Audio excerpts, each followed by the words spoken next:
উপস্থিত আমাদের সকলের উপরে এই মুহূর্তে আল্লাহ রাব্বুল আলামিনের দরবারটি খাস রহমত নাজিল হবে এই আশায় সকলের প্রতি আমার সালাম। আসসালামু আলাইকুম ওয়া রাহমাতুল্লাহি ওয়া বারাকাতুহু। ওয়া আলাইকুম আসসালাম ওয়া রাহমাতুল্লাহ। আমাদের অনুষ্ঠানে প্রায় শেষ।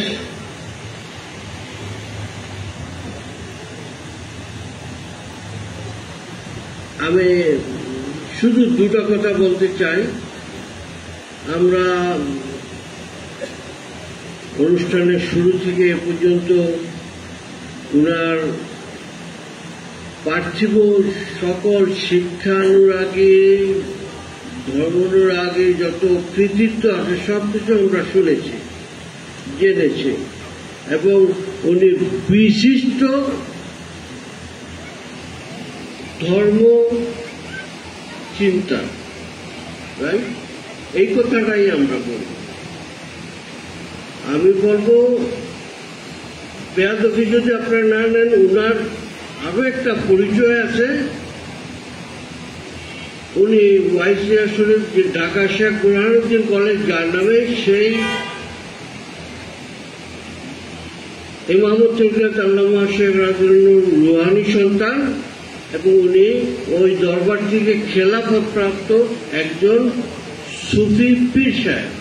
সুবহানাল্লাহ। কাজে আমরা শুধু উনার জাগতিক দিকটাকে নিয়ে চিন্তা করব না, উনার আধ্যাত্মিক জগতে যে উনার পথচারণা ছিল, যোগাযোগ ছিল, সম্পর্ক ছিল, সেটা আমরা অবশ্যই স্বীকার করব।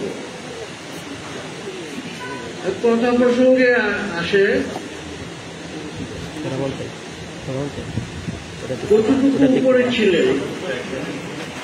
একবার আমি আমেরিকাতে থাকি, আমি একজন সিপিএ, যেটাকে আপনারা সিএ বলেন এই দেশে।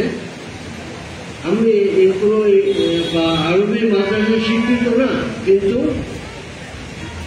তরিকতের সাথে সংযুক্ত জন্ম থেকে হওয়ার কারণে আমরা সবাই এই পথ থেকে কখনো বিচ্যুত হলেই 2012 সালে আমার মুর্শিদ কেবলা তিনি জান্নাতুল বাকিতে শয়ন করার পর থেকে দায়িত্ব আমার কাছে আসে। আমি কখনোই ডক্টর শমশের আলী সাহেবকে শুনি নাই অন্য কিছু। উনি শুধু বলতেন পীর কেবলা যান, এগুলো আমাকে সম্বোধন করতেন। আমি আমেরিকা থেকে একদিন উনি ফোন করলেন, আমি ফোন করলাম হোয়াটসঅ্যাপে। এখন কথা স্পষ্ট না, ভেঙে ভেঙে যাবে, 10 সেকেন্ড থেমে যায়, আবার শুরু হয়। তো উনিও হাসলেন, আমিও হাসলাম। আমি বললাম যে ফোনটা একেবারে কমপ্লিটলি টার্ন অফ করে দেন, চক্ষু বন্ধ করি দুইজনে, এবং দুইজনে কালপের উপরে হাত রাখি, এবার কথা বলি। সুবহানাল্লাহ। আমাদের সাথে 5 মিনিটের ঊর্ধ্বে কথা বলেছেন। উনি বলছেন এত স্পষ্ট কথা আল্লাহ রাব্বুল আলামিন বিনা কারে আমাদের কাছে বলালেন। সুবহানাল্লাহ। এইটাই আল্লাহু আকবার। এইটাই হলো আল্লাহ হাবিব পাক সাল্লাল্লাহু আলাইহি ওয়াসাল্লামের খাস গোলাম হওয়ার একটা পুরস্কার। সুবহানাল্লাহ।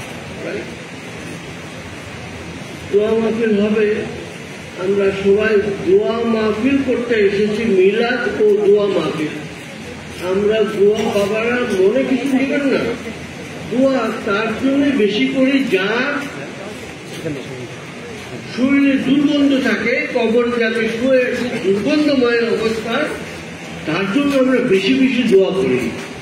এবং দোয়া আবার যাদেরকে আল্লাহ রাব্বুল আলামিন তার প্রিয় বান্দা হিসাবে কবুল করেছেন, তার রাসূল আকরাম হাবিব পাক সাল্লাল্লাহু আলাইহি ওয়াসাল্লাম তার প্রিয় গোলাম হিসেবে কবুল করেছেন, তাদের জন্য আমরা দোয়া করি। এই জন্য যে তারা খুশি হলে আমরাও তার বেনিফিটেড হব।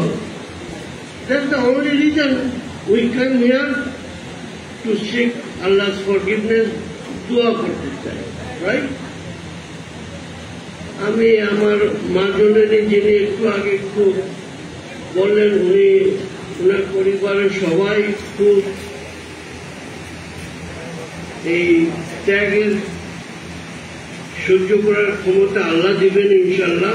তবে মা জননী একটা সুসংবাদ আপনাকে দেই, উনাকে যখন মাটিতে দাফন করা হয়েছে কবরস্থান আজিমপুরে, আমি ততক্ষণে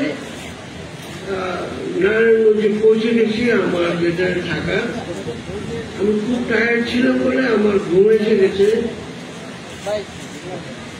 হয়তো কে কিভাবে নিবেন জানি না, I don't care about that, but this is the reality, this is the Real fact. Doctor সংসারে এসে আমাকে বললেন যে পীর কেবলা যান, আমি পাশ করেছি। সুবহানাল্লাহ। আমি কি পাশ করেছেন সেটা আমার বাবা জানে। হয়তো কি প্রশ্ন করেছেন তিনি সব কিছুতে পাশ করেছেন, কাজে উনার পরিবারকে আমি বলবো আপনারা উনাকে নিয়ে কোনো দুশ্চিন্তা করবেন না। উনি অবশ্যই আমাদের সকল চেয়ে অনেক ভালো থাকবেন, ভালো আছেন, এবং উনি আমাদের জন্য সর্বসময় দোয়া করবেন। যারা আমরা উনার অন্তরের সাথে মহাব্বত রাখতে পারবো, তারা এই দুনিয়াতে বসে তার মহাব্বত আমরা পাবো। আমার আর কি বলেন নাই, সালাত সালাম হবে ইনশাআল্লাহ। স্বামী দয়াল হাজির তোমার দোয়া